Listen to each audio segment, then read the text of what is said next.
औज़ु बिल्लाहि मिनश्शैतानिर्रजीम बिस्मिल्लाहिर्रहमानिर्रहीम। अस्सलामु अलैकुम वरहमतुल्लाहि वबरकातुहू। कैसे हैं आप लोग? उम्मीद है कि खैरियत से होंगे। नेक्स्ट लेटर्स की तरफ चलते हैं। आज के जो हमारे लेटर्स हैं वो हैं सौद एंड वॉद। दो ही लेटर्स आज हम करेंगे। दोनों जो हैं वो मिलती जुलती शक्ल वाले हैं, सिर्फ एक डॉट का दोनों में डिफरेंस है। सौद जो है ये उस सेट में है जिसमें हमने सीटी वाले हरूफ पढ़े थे, मतलब ज़ा, सीन और सौद, ये तीनों लेटर्स एक ही जगह से निकलते हैं, सीटी वाले हरूफ हैं तीनों ही। और ये देखिए, आपको अगर याद आ जाए कि ज़ा और सीन के लिए हमने पढ़ा था कि ज़ुबान की जो नोक है वो नीचे वाले दो दांतों पे लगती है, तो तब जो है वो सीटी की आवाज़ आती है। इसके अलावा ज़ा और सीन दोनों बारीक हरूफ थे, जबकि सौद जो है ये मोटा हर्फ है। अच्छा, मोटा होने के साथ साथ ये भरा हुआ भी है। भरा हुआ का क्या मतलब होता है? भरा हुआ का मतलब ये होता है कि ज़ुबान जो है वो पूरी की पूरी ऊपर उठ जाती है और मुंह अंदर से भर जाता है, जैसे कि आपको तस्वीर में भी नज़र आ रहा होगा। इससे पहले जो हमने मोटे हरूफ पढ़े, जैसे हमने खौ पढ़ा था, ये मैं आपको खौ को क्लोज़अप करके दिखाती हूँ। आपको नज़र आ रहा होगा खौ में ज़ुबान पीछे से उठी हुई है लेटर मोटा करने के लिए, लेकिन मुंह पूरा भरा हुआ नहीं है, मुंह का अगला हिस्सा खाली है। नज़र आ रहा है ना आपको? तो भरे हुए लेटर्स वो कहलाते हैं जिसमें ज़ुबान पूरी की पूरी ऊपर उठ जाती है और मुंह अंदर से भर जाता है। जब मुंह भर जाता है हमारा किसी चीज़ से, तो आवाज़ भी कैसे निकलती है? भरी हुई निकलती है ना। जैसे हम मुंह में कोई रोटी का निवाला डाल डाल लेते हैं, खाना खाने लगते हैं, तो आवाज़ हमारी भर जाती है। तो बिल्कुल उसी तरह जो लेटर्स आगे हम पढ़ने जा रहे हैं, सौद ज़ौद भी और तौ ज़ौ भी, ये चारों लेटर्स जो हैं ये बहुत मोटे भी हैं और भरे हुए भी हैं। मतलब बहुत मोटे इसलिए कह रही हूँ क्योंकि भरे हुए की क्वालिटी भी बीच में, सिफत भी बीच में शामिल हो रही है, तो इस वजह से वो ज़्यादा मोटे हो जाते हैं। तो सौद, इसको खूब मोटा करके पढ़ना है। दूसरी बात, इसको लंबा करके पढ़ना है, इसके ऊपर मद है। सौद, सौद, पहले आवाज़ जो है वो सीटी की आएगी, ज़ुबान पीछे से ऊपर उठेगी, सौद।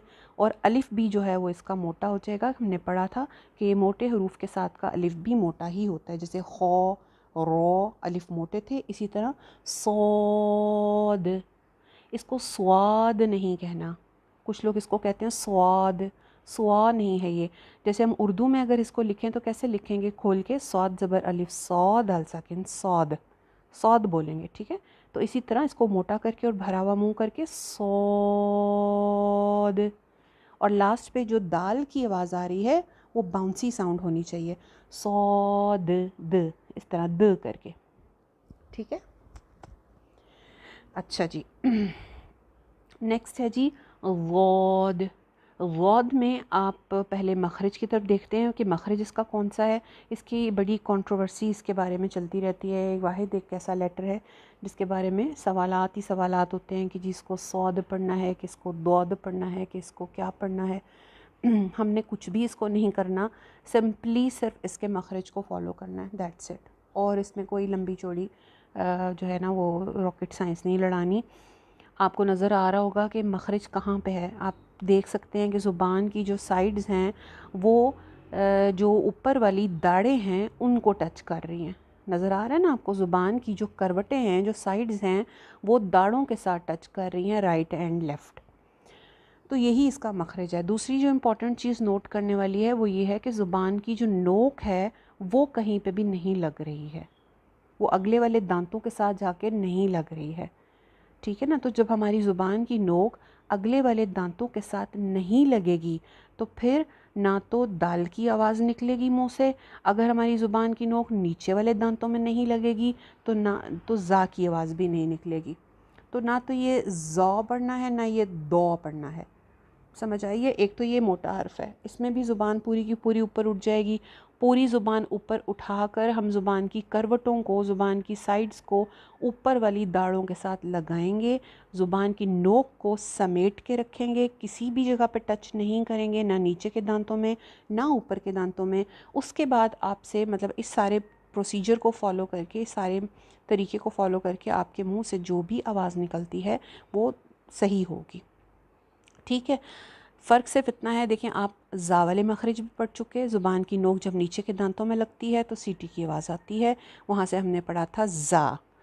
अच्छा, ज़ुबान की नोक अगर ऊपर वाले दो दांतों के पीछे लगती है, जैसे हमने पढ़ा था दाल, पढ़ा था ना, ज़ुबान की नोक ऊपर वाले दो दांतों की जड़ में लगे तो दाल की आवाज़ आती है। तो अगर ये ज़ुबान ऊपर लगेगी तो ये मोटा सा दो बन जाएगा, दाल बन जाएगा।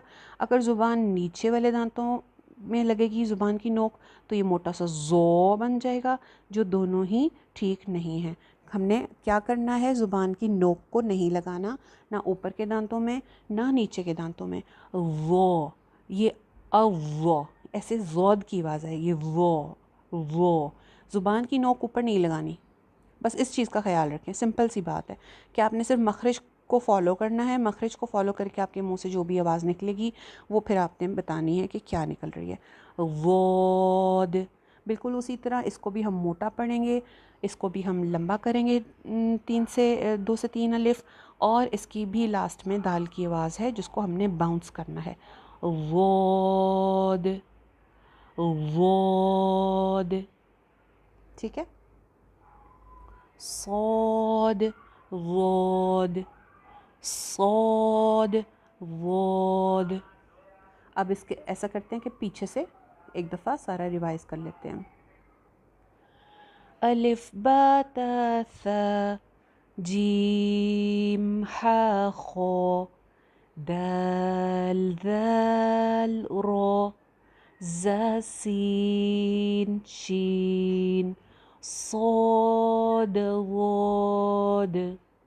बिल्कुल ठीक। चलिए आज के लिए इतना काफ़ी है। अस्सलामु अलैकुम वरहमतुल्लाहि वबरकातुहू।